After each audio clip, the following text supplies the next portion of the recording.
So I was cut off earlier, and this will now be part 3, and I will pick up where the video cut off. And it had to do with the Jupiter-Neptune conjunction and how Neptune is moving from Aquarius into Pisces. So the theme, and it's the end of a 13-year cycle.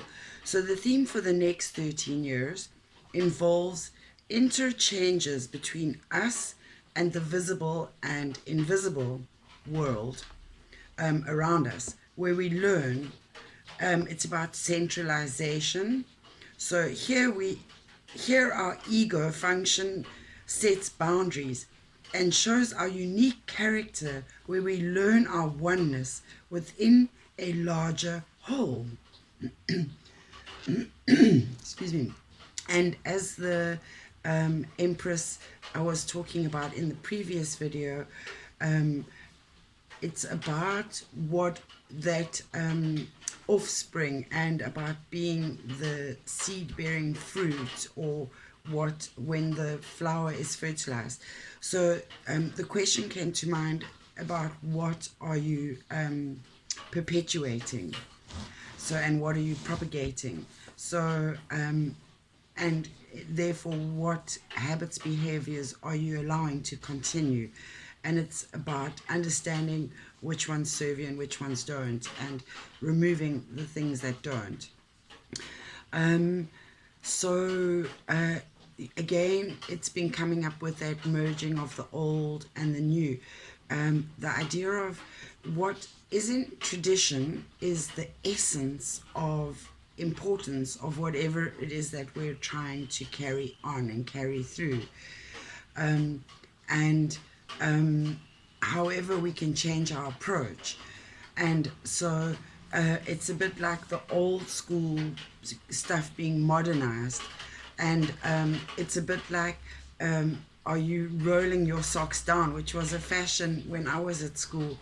It used to annoy the teacher because we were supposed to wear our anklet socks folded over at our ankles, all neat, and we used to roll them down and constantly be called out and be told to pull up our socks.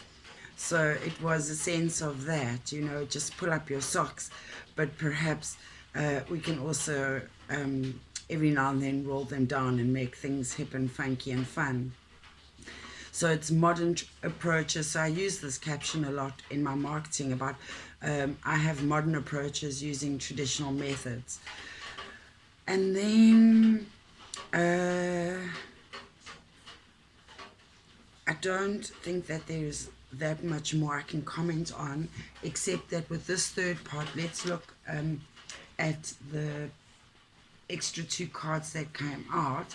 And we've covered the Empress quite a lot, so I won't speak about her. She gets all the attention that's due to her, except the only other thing I wanted to mention, because I've been talking about the star and the lantern, and I mentioned it as far as Aster in Latin means star. So there's relevance to you being your own shining star, and her crown has 12 stars, which cover 1 for each of the astrological constellations.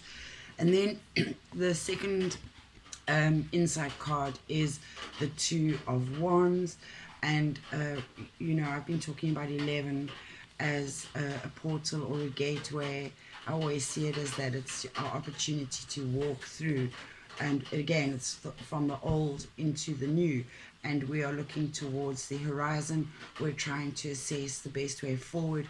We hold our staff of manifestation, which is our magic wand. So I have a feeling that it is a time to pause and pull in and centralize ourselves, which is understanding what you have going for you, what your skill set is, and what the lay of the land, and before you can create your gameplay. So I'm not sure there's much more I can say other than I was so rudely cut off. And with that, it's a reminder to back to the listening. Remember to listen and hear what both you are saying, trying to say to yourself and others, and always listen without needing to answer necessarily, but to understand. And through doing this, we will be able to, through compassionate, loving actions, be able to show how we care and offer kindness. So we are in for a big week. I am there to support those of you who need it.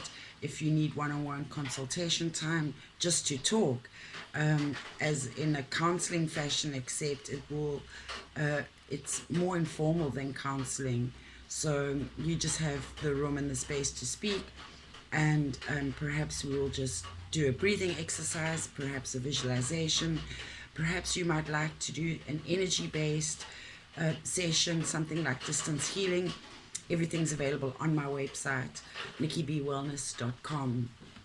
Links below. Namaste, happy day.